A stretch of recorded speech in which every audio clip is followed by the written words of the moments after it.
अच्छा अली ज़फ़र साहब, आप क्योंकि सेनेट में तहरीक इंसाफ के पार्लिमानी लीडर भी हैं, तो इस हैसियत में आपकी इंटरेक्शन होती है, हुकूमत के लोगों से भी होती है और भी रियासती इदारों के लोगों से भी होती है। तो ये जो राना सनाउल्लाह साहब बात कर रहे हैं कि जी अगर रिलीफ चाहिए तहरीक इंसाफ को तो उसको हमसे बात करनी होगी, इस्टेब्लिशमेंट से बात करने से फ़ायदा नहीं है, मुस्लिम लीग नून से बात करनी होगी, इस पर आप क्या तबसरा करेंगे?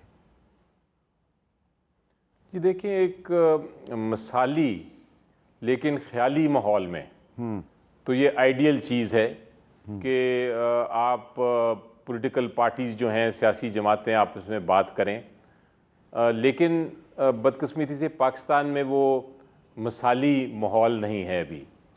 आपको अगर बातचीत करनी है तो आपको सबसे पहले एतमाद चाहिए एक दूसरे में, और एतमाद के लिए आपको शफाफियत चाहिए।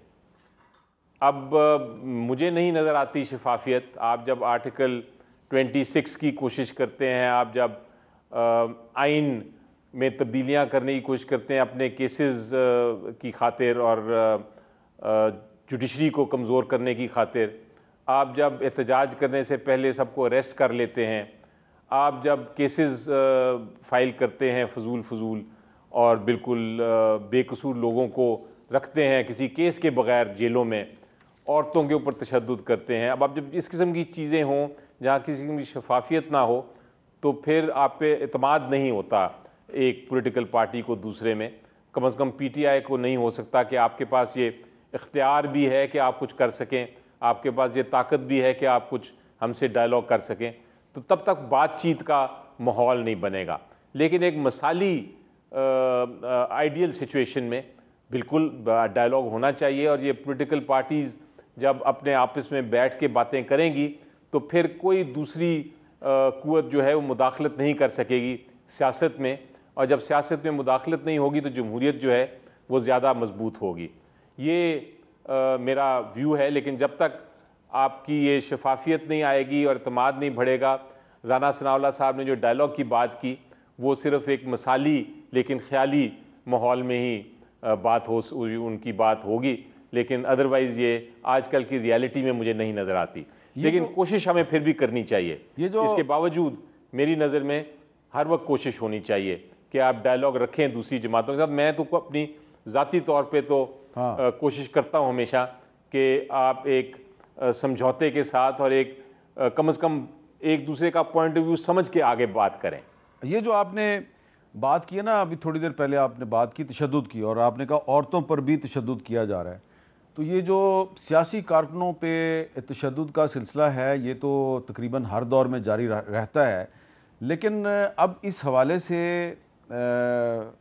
शायद हुकूमत को पता है या नहीं पता होना चाहिए हुकूमत को कि कुछ जो आलमी इदारे हैं वो भी काफ़ी इस पर सेंसिटिविटी दिखा रहे हैं। कुछ आलमी इदारों के वफूद पाकिस्तान आ चुके हैं, कुछ के आने वाले हैं, हुकूमत से बात भी होगी, और किन इश्यूज़ पे बात होगी।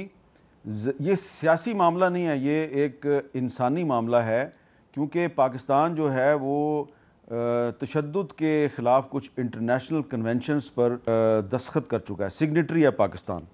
तो एक मैं आपकी खिदमत में तारिक फजल चौधरी साहब की तवज्जो के लिए एक मैं क्लिप आपके सामने पेश कर रहा हूँ, और फिर मैं आपको ये चाहूँगा कि आप समझें कि ये आदमी जो कह रहा है इसकी कहानी दरअसल शुरू कहाँ से होती है। इस आदमी का नाम है मोहम्मद अली। नज़र आपको ये बज़ाहिर आ रहा है एक सियासी जलसे में, लेकिन ये इस सियासी जलसे में आने से पहले यानी गिरफ़्तार होने से पहले ये सियासी कारकुन नहीं था। ज़रा सुने ये क्या कह रहा है।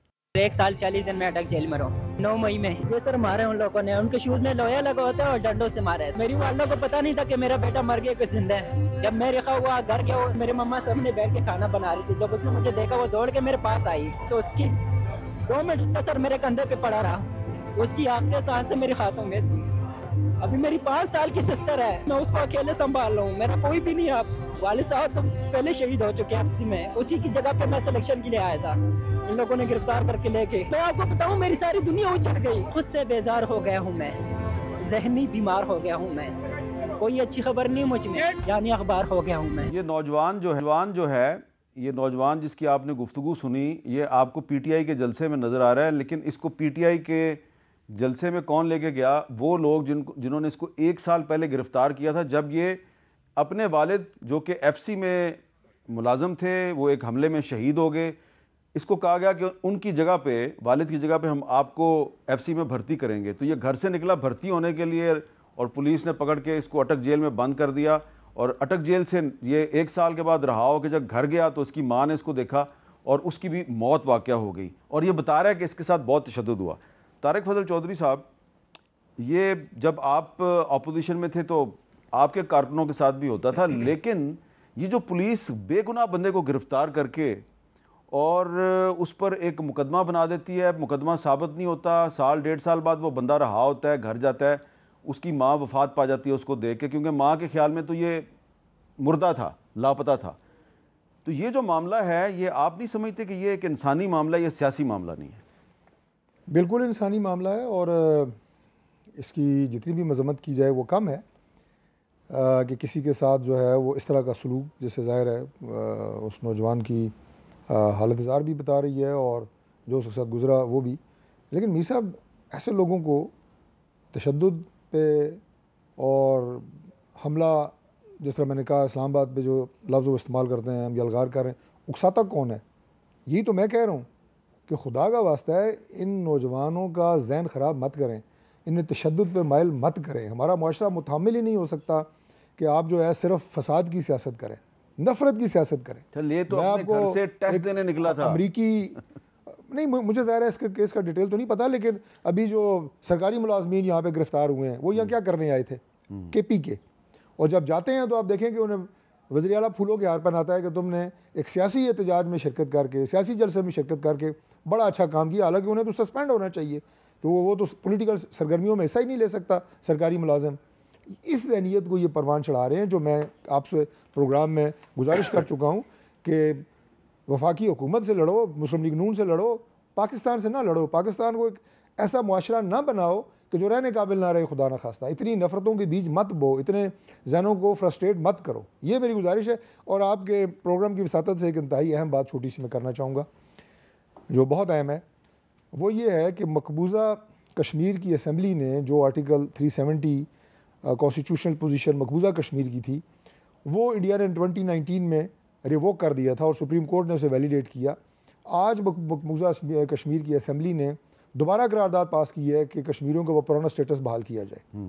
तो हम उसे सपोर्ट भी करते हैं, बिल्कुल करते हैं। एक बात। दूसरी बात यह कि हम इंशाल्लाह अपनी कौमी असम्बली में ये करारदाद लेके आएंगे कि हम इसको सपोर्ट करते हैं और मकबूजा कश्मीर के कश्मीरियों का वो स्टेटस जो है दोबारा बहाल होना चाहिए। लेकिन इसमें मैं भी एक ब्रेक लेने से पहले बात करूंगा कि पाकिस्तान की कोई भी हो, कश्मीर पर उसकी पॉलिसी आइन के आर्टिकल 257 के मुताबिक रहनी चाहिए। ये नहीं होना चाहिए कि आइन कुछ और कह रहा है और हुकूमत की पॉलिसी कुछ और होती है।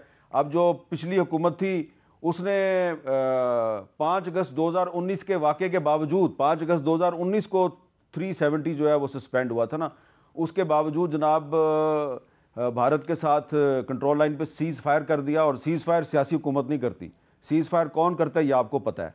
तो मुशर्रफ साहब की पॉलिसी कुछ और होती है कश्मीर पे, फिर बाजवा साहब आते हैं, उनकी पॉलिसी कुछ और हो जाती है। अब जो पॉलिसी है उसमें जो तारिक फजल चौधरी साहब ने कहा है, मैं उसको सपोर्ट करता हूँ।